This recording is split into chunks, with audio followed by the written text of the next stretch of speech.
Bom dia, que Deus abençoe a sua vida nesse dia que o Senhor preparou para que estudássemos as Sagradas Escrituras. E o nosso texto de hoje, nós já estamos aí entrando nos finalmente, finalizando o estudo na primeira carta de João. Nosso texto de hoje é 1 João, capítulo 5, versículo 5 até o versículo de número 13. Eu convido você a abrir a sua Bíblia aí na sua casa. Primeira carta de João, capítulo 5, versículo 5 até o versículo de número 13. Diz o seguinte, a palavra do Senhor, a partir do verso 5. Quem é o que vence o mundo, senão aquele que crê ser Jesus, o Filho de Deus?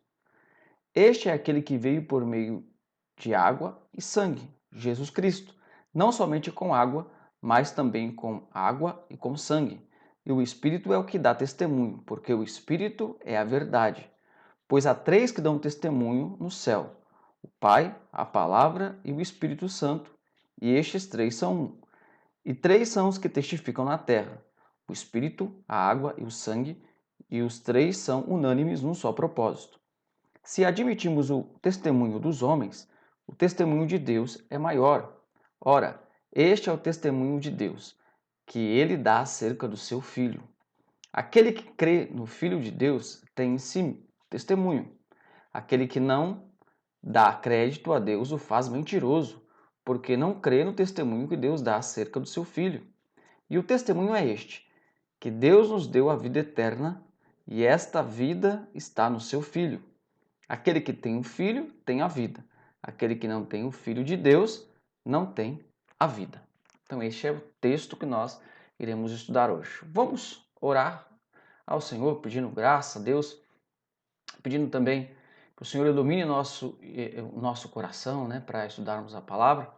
A semana passada, essa semana está se iniciando agora, a semana passada foi uma semana bastante difícil, muitas famílias de luto e tantas circunstâncias mais. Vamos pedir ânimo ao Senhor, para nos dê ânimo de estudar a sua palavra e que nos console, nos ajude no estudo da mesma. Vamos orar? Senhor, nós te glorificamos. Começamos para essa oração pedindo perdão pelos nossos pecados, pois são muitos, de tantas naturezas, ó Pai, o que falamos, o que pensamos, como agimos. Ó Pai, tem misericórdia de nós. Nós também pedimos ânimo ao Senhor, que anime toda a tua igreja, Pai, que apesar dos momentos difíceis, dessa pandemia e também das famílias enlutadas, ó Deus, nós possamos todos nos animar para meditar na tua palavra. Ó bendito Senhor, ilumine o nosso entendimento e nos ajude, Senhor, consolando o nosso coração, exortando-nos, corrigindo nas nossas posturas equivocadas e também, Pai querido, fazendo com que a gente aprenda ou reaprenda algo que nós já sabemos, pois precisamos sempre reaprender aquilo que nós já sabemos. Ó Deus, fica conosco, nos ajude em tudo isso, em nome de Jesus Cristo. Amém. Vamos começar o estudo de hoje com uma pergunta. Você crê em Jesus? Será que você crê em Jesus? Obviamente, se fizéssemos essa pergunta para a maioria das pessoas diria, especialmente no Ocidente, diria que sim, crê em Jesus. E a Bíblia diz realmente que quem crê em Jesus será salvo. Só que essa fé, essa crença, ela deve ser entendida de acordo com o contexto bíblico e não de acordo com o que pensamos ser crer. Para nós, crer em alguma coisa é só acreditar que aquela coisa exista. Quando nós falamos de fé bíblica, não é bem assim. Uma prova disso é que Tiago, em sua carta, ele vai dizer que os demônios creem em Deus e estremecem. Quer dizer, acreditar, até os demônios acreditam. E eles tremem diante de Deus. Todavia, quando a Bíblia fala daquele que crê em Jesus e quem crê em Jesus vai ser salvo, a Bíblia não está falando então de uma fé qualquer, de uma crença qualquer, não simplesmente de acreditar. Todo o contexto da Bíblia fala do conteúdo dessa fé, que tipo de fé você tem que crer no quê? Quem dá testemunho dessa fé, quem está dizendo que você tem que acreditar nessa coisa que você está acreditando, e os resultados dessa fé. Então, a Bíblia vai mostrar que essa fé não é só uma simples crença, mas ela tem características de confiança, de entrega, de compromisso e assim por diante. Por isso, quando nós perguntamos, você crê em Jesus? Essa resposta não é tão fácil de se responder, pois deveríamos nos perguntar, que Jesus é esse que você crê? Afinal de contas, a figura mais deturpada da história é o próprio Jesus. E a carta que nós estamos estudando prova isso. Afinal de contas, o próprio João escreveu essa carta para combater falsos ensinos a respeito da pessoa de Jesus. Ou seja, ele está corrigindo posicionamentos equivocados de pessoas que pensavam acreditar no Jesus verdadeiro, mas estavam criando simplesmente uma heresia ou deturpando alguma verdade a respeito de Jesus. Por isso, esse texto de hoje é bastante importante. Mas é necessário que a gente situe este texto dentro de todo o contexto dessa primeira carta. Nós já estamos chegando no final dessa terceira parte. Na verdade, esta perícope de hoje, esse texto de hoje, é o último texto dessa terceira parte. Depois nós teremos somente mais uma parte, a parte final desta primeira carta de João. E essa terceira parte é uma parte grande, né, que vai desde o capítulo 3 até o capítulo 5, né, que nós vamos estudar hoje. Nós vimos que o tema principal dessa terceira parte é a filiação. Nessa terceira parte, João procura nos mostrar que nós somos filhos de Deus e ele procura dar ferramentas para que os crentes daquela época pudessem enxergar quem são os verdadeiros filhos de Deus. Não é toda pessoa que se diz filha de Deus que é filha de Deus. Então, existem características. Aqueles crentes, eles deveriam, então, se armar de toda a ferramenta, né, toda a ferramenta dogmática, né, intelectual também, de conhecimento e experiência também, para poder discernir o certo do verdadeiro. O primeiro critério apresentado por João, nessa parte que nós estamos estudando, é que os filhos de Deus fazem um esforço para renunciar ao pecado. Eles ainda são pecadores, mas eles não devem amar o pecado. Isso nós vimos e nós podemos chamar isso de primeiro critério. Nós vimos também que os filhos de Deus, aqueles que dizem amar a Deus, eles estão preocupados com aquilo que Deus pensa. Então eles estão preocupados com os mandamentos de Deus. Então eles procuram guardar os mandamentos de Deus. Esse é o segundo critério. Nós vimos também que os filhos de Deus devem rejeitar o mundanismo. E especificamente nesse detalhe, no capítulo 4, verso 1 ao 6, o João coloca dentro deste mundanismo, que é todo o sistema de coisas que vai contra Deus e contra a igreja, ele coloca dentro desse mundanismo os falsos profetas, que são falsos, que têm uma mensagem falsa, e quem os ouve também é falso. Então João vai destacar tudo isso. E nós vimos, como quarto critério, no último domingo que nós estudamos, que os filhos de Deus devem viver no amor. E nós vimos que esse amor tem várias características, inclusive ele está ligado com a fé, está ligado com a obediência, com os mandamentos. Inclusive João vai dizer o seguinte: nisto consiste o amor de Deus, em crer em Jesus e guardar os seus mandamentos. Bom, então, se você não teve a oportunidade de estudar com a gente todos esses textos, eles estão aí no canal da igreja, do YouTube, para que você possa acessar da maneira que você quiser. Hoje nós iremos estudar então, como nós lemos, capítulo 5, versículo 5 até o versículo 13, nós podemos usar essa proposição como temática. E aqueles que são filhos de Deus devem guardar a fé. Ou devem manter, né? Guardar no sentido de manter, de guardar a fé. Esse seria então para nós o último e o quinto critério apresentado por João para distinguir os filhos de Deus daqueles que não são filhos de Deus. Essa sessão, se você reparar, se você acompanhou desde o começo dos estudos, ela corresponde à sessão da parte 2 dessa primeira carta, do capítulo 2, versículo 18 até o versículo 29, que também tem relação com manter a fé ou guardar a fé. Só que lá Deus é retratado como luz, como aquele que é santo. Aqui, a ênfase dessa terceira parte não é mais na santidade, mas é na paternidade de Deus, né? Uma característica mais pessoal. No contexto anterior, no estudo anterior, nós vimos no capítulo 4, versículo 7 até o capítulo 5, verso 4, que esses temas, fé, amor, obediência, tudo isso está bem entrelaçado. Se vocês repararam, e eu acredito que muitos já repararam nesses estudos, que João ele vai entrelaçando os temas, de modo que às vezes fica até difícil identificar sobre o que João está falando naquele determinado trecho, porque ele mistura, né, o tema do amor com o mandamento, com a fé e assim por diante. Por que João faz isso? Na verdade, porque é tudo uma coisa só mesmo. João está, resumidamente, falando sobre os nascidos de novo. Aquele que é nascido de novo crê, ama, guarda os mandamentos, foge do mundanismo e assim por diante. Então está fazendo essa separação daqueles que são nascidos de novo e daqueles que não são nascidos de novo. Portanto, a nossa ênfase hoje é mostrar como os filhos de Deus eles devem guardar a fé, só que a nossa ênfase hoje nas divisões do texto que nós lemos é mostrar qual é o conteúdo dessa fé. Essa fé tem um conteúdo, eu não acredito em algo aleatório, algo genérico. Existe um conteúdo restrito daquilo que eu devo acreditar. Esse é o primeiro ponto. O segundo ponto é que essa fé, já que eu creio em alguma coisa que eu não vejo, eu creio porque alguém falou para mim. Então alguém deu testemunho para mim disso.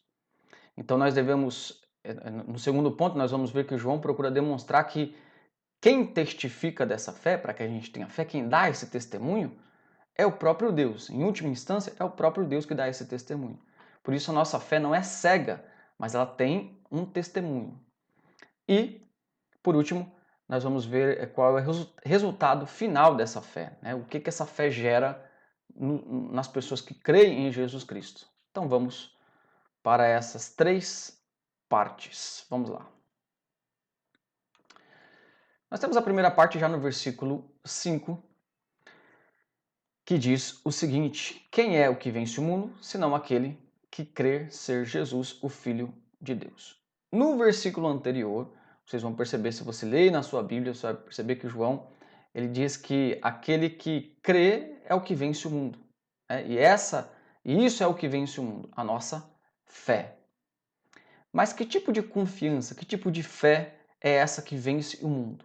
Neste versículo 5, João já vai começar essa sessão mostrando que tipo de fé é essa. Porque poderíamos pegar esse versículo 4 do contexto anterior isoladamente e dizer qualquer tipo de fé vence o mundo. Eu venço crendo, eu tenho que crer. Mas não é só crer. A gente tem que entender no que a gente tem que crer. Não é verdade? Por isso, a gente não deve cair em algumas frases genéricas populares hoje em dia, tipo fé, foco, força. Né? A gente tem que ter fé, foco e força, mas no quê? A gente tem que ter um objeto da fé, um alvo, né? A gente tem que dizer o que a gente tem que crer. Porque se a pessoa crê naquilo que é errado, o próprio João está dizendo que a pessoa não tem vida. Então, no que a pessoa tem que crer?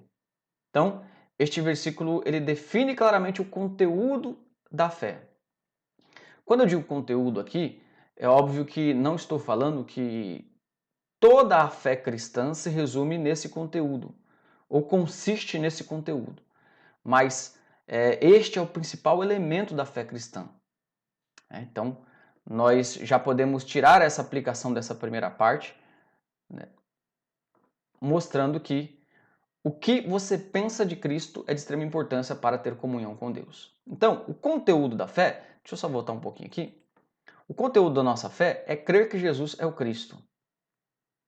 O que está implícito nisso? Dentro do contexto de João, é crer que Jesus é Deus, crer que Jesus é homem, crer que Jesus é uma pessoa, crer que Jesus viveu na história. Tudo isso está implícito em crer que Jesus é o Cristo, o Filho de Deus. Né? Jesus é o Filho de Deus. João vai falar sobre isso nos outros estudos nós falamos. Então, João está mostrando aqui a essência daquilo que é o conteúdo da fé cristã.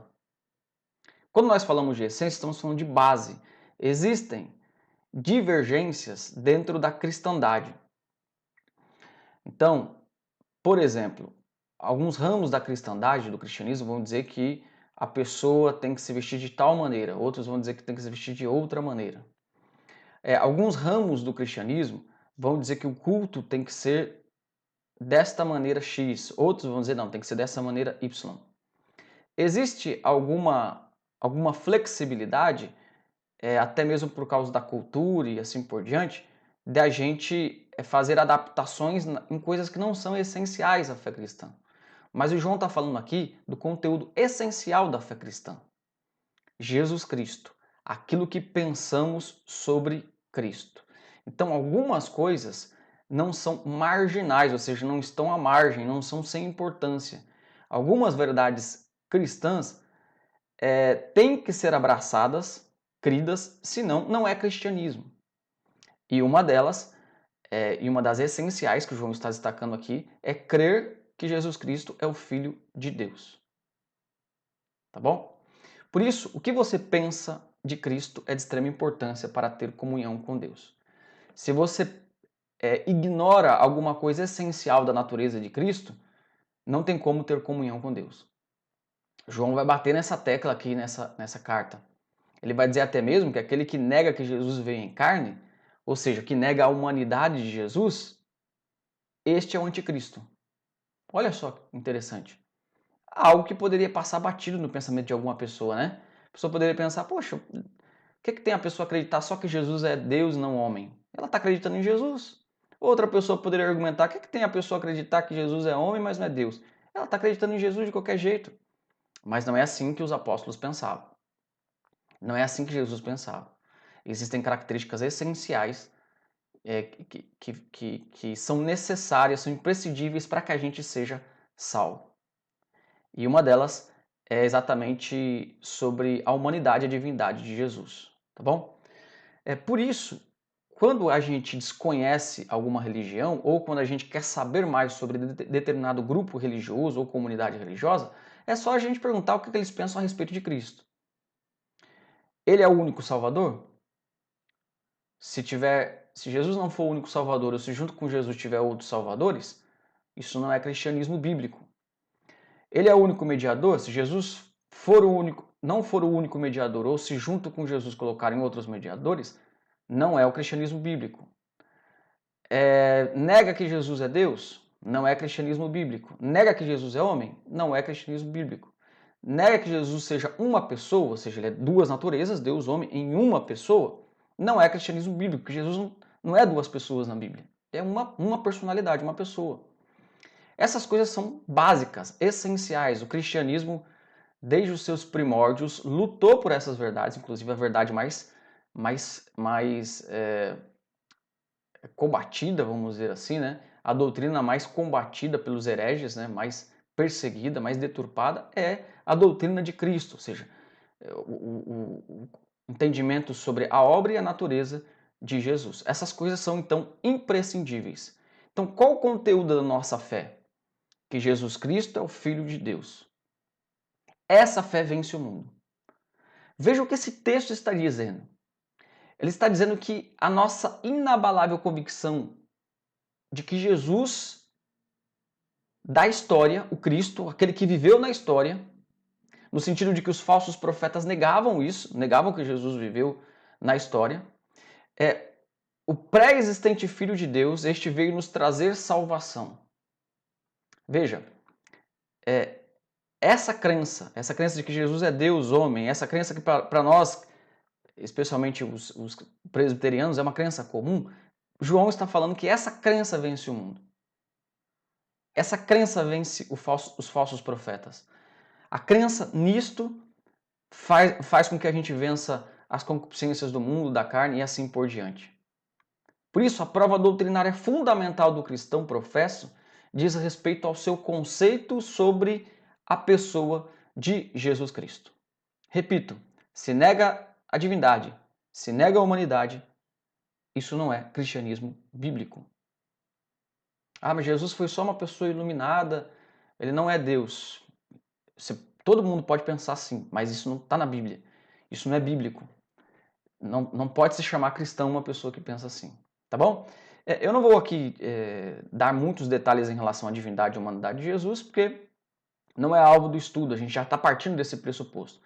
Mas a Bíblia tem, do começo ao fim, provas de que Jesus é Deus e de que Jesus é homem. Várias provas de que Jesus é homem. Ele sentiu dores, ele chorou, ele se sentiu fraco, ele comeu, né? Os apóstolos tocaram em Jesus. O próprio João, no começo da carta, diz que tocou em Jesus, viu Jesus, ouviu Jesus. Então nós temos vários indícios bíblicos de que Jesus foi um ser humano pleno e o é até agora. Deus, homem para sempre. A divindade de Jesus nós também temos várias provas. A Bíblia vai dizer que Jesus foi co-criador junto com o Pai. No princípio era o Verbo estava com Deus, o Verbo era Deus e assim por diante. Ele recebe adoração e só Deus recebe adoração. Ele é tido como onipotente, onisciente, onipresente e assim por diante. Nós temos várias evidências bíblicas. Inclusive uma bela evidência que estava pensando esses dias mesmo é o próprio fato de Jesus dizer assim: se você amar mais a sua família, pai, mãe, do que a mim, você não é digno de mim. Jesus está falando para a gente colocar Ele em primeiro lugar na nossa vida. A Bíblia diz para a gente fazer isso com Deus, né? Deus deve ser o primeiro lugar na nossa vida. Então, Jesus não contrariaria a Bíblia, obviamente, porque Ele mesmo a inspirou, como o próprio apóstolo Pedro, no capítulo 1 de sua carta, diz. Então, Jesus está dizendo que Ele é Deus. Me leve em primeiro lugar na sua vida, mais do que a sua própria família. Ele é Deus. Então, nós temos várias provas a respeito disso. Por isso é importante a gente analisar o que a gente pensa de Cristo. Esse é o fator, uma das bases do cristianismo, junto com a doutrina da Trindade, a doutrina da Bíblia como única regra de fé e assim por diante, tá bom? Vamos para o segundo ponto, também tratando da fé, do testemunho da fé cristã. Essa questão do testemunho é importante porque, como eu estava dizendo na introdução, a fé cristã ela é algo que a gente crê porque a gente não viu. Né? Nós não somos testemunhas oculares de Jesus. E o próprio apóstolo vai dizer que aquilo que é por vista já não é por fé. Então a fé cristã inclui o elemento de não ver. A gente não viu Jesus. Não é verdade? Então, agora, a nossa fé é embasada no que então? Este segundo ponto, João vai dar essa base, vai mostrar quem nos deu testemunho para que a gente acreditasse. Porque quando você acredita numa coisa que você não viu, a pergunta é: quem está dando esse testemunho? Quanto mais importante é essa pessoa, quanto mais fidedigna é essa pessoa, quanto mais dependendo então da pessoa, né, que está dando esse testemunho, dependendo do testemunho, nós vamos acreditar ou não nessa coisa que estão pedindo para a gente acreditar, neste objeto de fé. Então, por isso, isso é extremamente importante, tá bom? A questão do testemunho. E esse texto vai dizer, então, o seguinte, versículo de número 6. Este é aquele que veio, está falando de Jesus, né? No contexto anterior, então, este, Jesus, é aquele que veio por meio de água e sangue. Jesus Cristo. Não somente com água, mas também com água e sangue, e o Espírito é o que dá testemunho por meio, porque o Espírito é a verdade. Então aqui ele já está começando a falar do testemunho dessa fé. Temos que acreditar que Jesus é o Cristo, o Filho de Deus. Que testemunho nós temos? Nós temos o testemunho da água, sangue e do Espírito.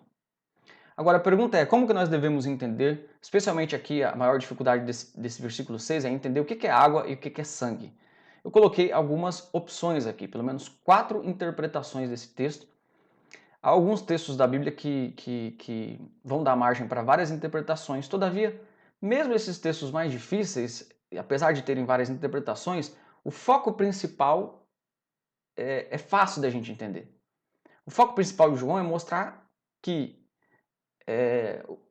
a nossa fé em Jesus como Filho de Deus é testificada, é testemunhada. Então o foco principal é esse. Mas vamos tentar entender o que é esse água e sangue aqui. O que são esses elementos? As duas primeiras opiniões são opiniões mais duvidosas. A primeira opinião é que, apesar de ter grandes defensores, Lutero e Calvino defendiam essa opinião, de que água e sangue aqui significam sacramentos. Dificilmente isso seria verdade, porque a água é até um símbolo de um sacramento, mas o sangue não é o símbolo. O sangue é o simbolizado.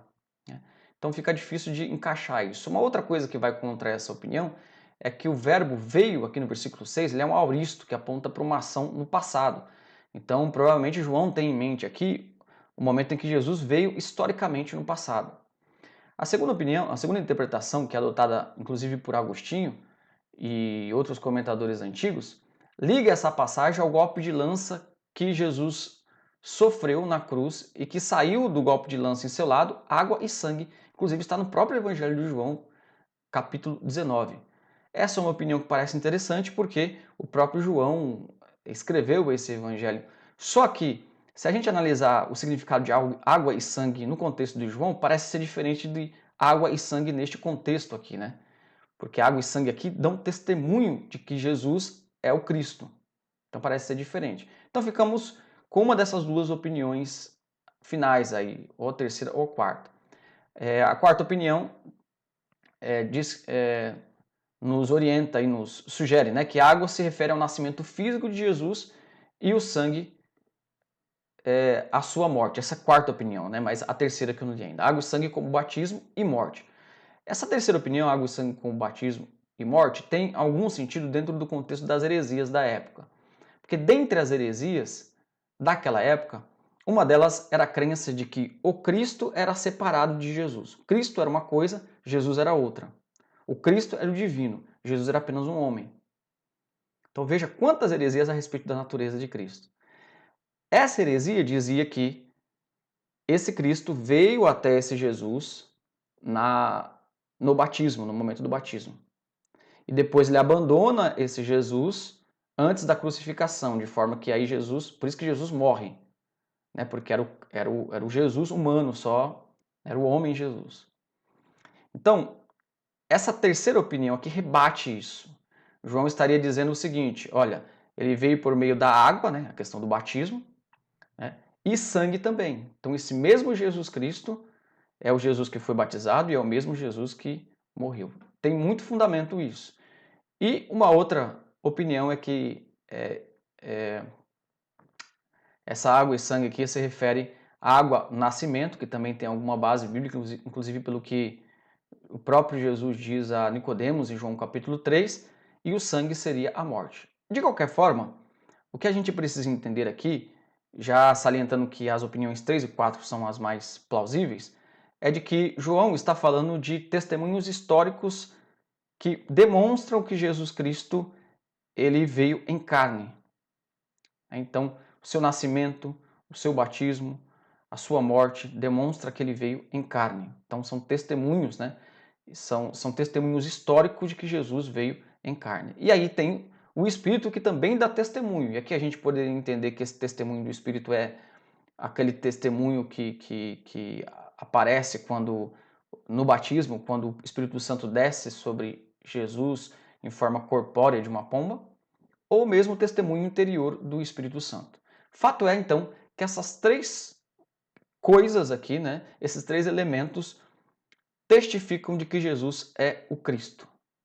Testificam tanto da sua humanidade como da sua divindade. E aí nós chegamos ao versículo 7, que diz o seguinte: Pois há três que dão testemunho no céu, o Pai, a Palavra e o Espírito, e estes três são um. Este versículo é um versículo, digamos, problemático, porque ele não se encontra em nenhuma das famílias mais antigas dos manuscritos bíblicos. Então, se você não sabe disso ainda, a Bíblia, em sua língua original, nós não temos os originais, os textos originais. Temos a Bíblia na língua original, mas são cópias, né? Algumas cópias são mais antigas, outras cópias são mais novas, mas fato é que, historicamente, essas cópias são divididas em famílias.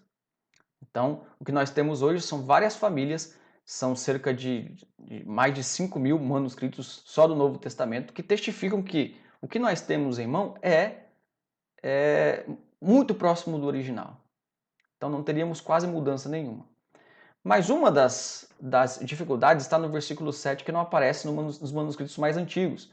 Não aparece também nos escritos dos pais da igreja, do período patrístico, nem na Vulgata de Jerônimo não foi traduzido. Então, mesmo aqueles exegetas, né, comentaristas mais conservadores, eles confirmam que este versículo 7 não faz parte do texto de João. Todavia, este versículo 7 ele não contraria os textos da Escritura, pois ele fala aí do testemunho de Deus, né, do testemunho no céu. O Pai, a Palavra e o Espírito, estes três são um. Vamos para o versículo 8, eu deixo nessa questão do versículo 7, vamos para o versículo 8, que diz: E três são os que testificam da terra, veja aquilo que João estava falando no versículo 6, né? O Espírito, a água e o sangue. E os três são unânimes num só propósito.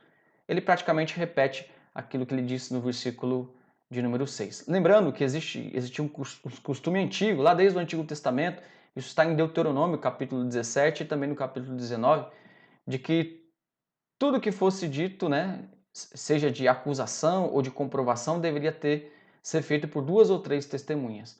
Então esse é um contexto bastante hebraico e João era um judeu. Por isso ele usar essas três testemunhas. Então, olhando para tudo isso, nós vemos aqui os eventos históricos. A nossa fé é uma fé que está testificada por eventos históricos. E estes eventos históricos foram testificados por testemunhas oculares. Daí a importância dos apóstolos, porque eles viram, nós não vimos. Versículo 9. Se admitimos o testemunho dos homens, o testemunho de Deus é maior. Ora, este é o testemunho de Deus, que ele dá acerca do seu Filho. Lembrando que existem vários tipos de frases, de sentenças condicionais no texto grego, e essa sentença condicional ela é de primeira classe. Então, João não está duvidando aqui, ele está, na verdade, confirmando, né? Já que admitimos o testemunho dos homens, o testemunho de Deus é maior. Né? Se levamos em consideração o testemunho dos homens, então não deveríamos levar em consideração o testemunho de Deus como maior? Tá bom? E o que nós podemos aplicar aqui? Uma aplicação bem óbvia desse texto. A fé cristã é testemunhada por Deus e pela história. Então, a nossa fé ela não é somente uma fé cega. A nossa fé, primeiramente, foi testemunhada por Deus. Ela é testemunhada por Deus no sentido de que o próprio Deus, inspirando nas Escrituras, testemunha a respeito de Jesus. O apóstolo Paulo ele vai falar sobre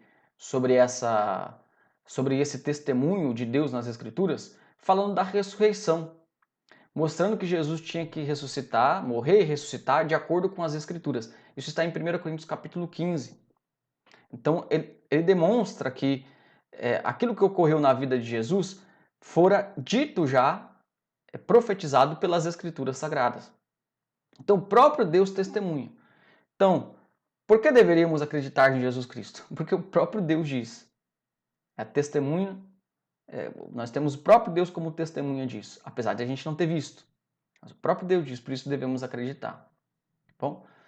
E também pelas testemunhas oculares. O apóstolo Paulo vai usar também este argumento de João no capítulo 15, mostrando que várias pessoas viram Jesus ressuscitado, os apóstolos viram, depois várias pessoas viram, inclusive os irmãos de Jesus, Tiago e Judas, que não é o Tiago apóstolo, mas Tiago e Judas, irmão de Jesus, passaram a acreditar em Jesus, mesmo salvificamente depois que viram Jesus ressuscitado. Por isso nós podemos ter a grande convicção de acreditar que Jesus Cristo é o Filho de Deus. E por último, o resultado da fé cristã. Tudo isso nos traz, obviamente, um resultado. Para que acreditamos? Né? E o resultado está descrito por João no versículo 10 até o versículo de número 13, que diz o seguinte: Aquele que crê no Filho de Deus tem em si o testemunho. Aquele que não dá crédito a Deus o faz mentiroso, porque não crê no testemunho que Deus dá acerca do seu Filho. 11. E o testemunho é este, que nos deu a vida eterna, e esta vida está no seu Filho. Aquele que tem o Filho tem a vida, aquele que não tem o Filho de Deus não tem a vida. Verso 13. Estas coisas vos escrevi a fim de saberdes que tendes a vida eterna, a vós outros que credes em nome do Filho de Deus. O resultado de tudo isso, o resultado de se crer que Jesus é o Filho de Deus, de se crer no testemunho que Deus dá através das Escrituras, através da história, é de que nós temos a certeza da vida eterna. É a vida eterna. E aqui não somente a vida eterna, né, que a vida eterna que já é um fato em si, mas subjetivamente a nossa certeza, a nossa convicção da vida eterna. Então, a vida eterna e a convicção da vida eterna são resultados de se acreditar que Jesus Cristo é Deus homem. Jesus Cristo é o Filho de Deus. Nessa carta, João vai dar nós já estamos fazendo isso há algum tempo, estudando essa carta, mostrando várias características para saber se as pessoas são salvas ou não, né? Para ter uma noção de avaliação. Então, a doutrina, o estilo de vida e a fraternidade. E uma das coisas que João está falando aqui, principais, é a questão da doutrina. Isso nos dá a convicção de que nós estamos em Deus. Estamos na doutrina certa, estamos em Deus. E a aplicação que nós podemos fazer deste trecho das Sagradas Escrituras é que a vida eterna é a grande esperança, é o grande alvo dos crentes. Quando nós falamos de vida eterna, obviamente, no contexto de toda a Escritura Sagrada, vida eterna deve ser entendida com uma união de todos os eventos que ainda acontecerão. Então, dentro dessa questão da vida eterna está inclusa a ressurreição, né, a consumação de todas as coisas e assim por diante. Essa é a nossa grande esperança. Do versículo 10 ao versículo 13, nós vemos características dessa vida eterna interessantes. Primeiro, estes versos nos mostram que essa vida eterna não é um prêmio. João não está falando assim, aquele que pelas suas obras, né, conseguir vencer, conseguir cumprir toda a lei, esse tem a vida eterna. João está falando de fé em Jesus Cristo, de crer que Jesus Cristo é o Filho de Deus. Então, a vida eterna aqui não é um prêmio a que uma pessoa faz jus, mas uma dádiva que não merecemos, porque somos pecadores. A vida eterna aqui também está ligada inseparavelmente a Cristo, de forma que a vida eterna é exclusiva, prometida exclusivamente para aqueles que estão em Cristo. De forma que por isso que não há salvação em nenhum outro nome. Vários textos da Escritura vão dizer isso. Por exemplo, Atos capítulo 4, versículo 12, né? Não há salvação em nenhum outro nome, somente no nome de Jesus Cristo. Por nenhum outro nome as pessoas podem ser salvas. Paulo vai dizer a Timóteo em uma de suas cartas que não há outro mediador entre Deus e os homens, somente Jesus Cristo. Então, a vida eterna está inseparavelmente ligada a Cristo e à fé em Cristo. E outra característica importante dessa vida eterna, neste texto mesmo, nesses versículos aí, né, verso 10 e 13, é que a vida eterna também está dentro daquilo que nós chamamos de já e ainda não. Né? Nós já podemos usufruir da vida eterna. Nós já temos a vida eterna em nós. Por isso o versículo 13, João diz, né? Essas coisas vos escrevi a fim de saberdes que tendes a vida eterna. Vocês têm a vida eterna, já começa, já está com vocês. Mas a consumação dessa vida eterna ainda se dará. Muitas coisas precisam ser ainda consumadas, mas a vida eterna, a convicção da vida eterna já está em nós. Dessa maneira, a vida eterna é a grande esperança dos crentes. Nós vivemos dias muito difíceis, né? Como nós estávamos orando aqui no começo deste estudo, pessoas que estão partindo, tristeza, luto, essa pandemia e tantas outras coisas mais. E devemos entender que tudo isso está sob a soberania de Deus. Deus tem um controle de todas essas coisas. E por muitas vezes Deus tirou a estabilidade das nações para mostrar que Ele é o Senhor. Em relação aos filhos de Deus, por muitas vezes Deus permitiu que os seus filhos na história passassem por momentos difíceis para que os seus filhos lembrassem de que eles são peregrinos nessa terra, para que os seus filhos lembrassem de que Ele é o Senhor e se lembrassem de que a vida eterna ainda se consumará, de que a nossa casa não é nessa terra, de que a nossa alegria plena não é aqui neste mundo, mas no mundo vindouro.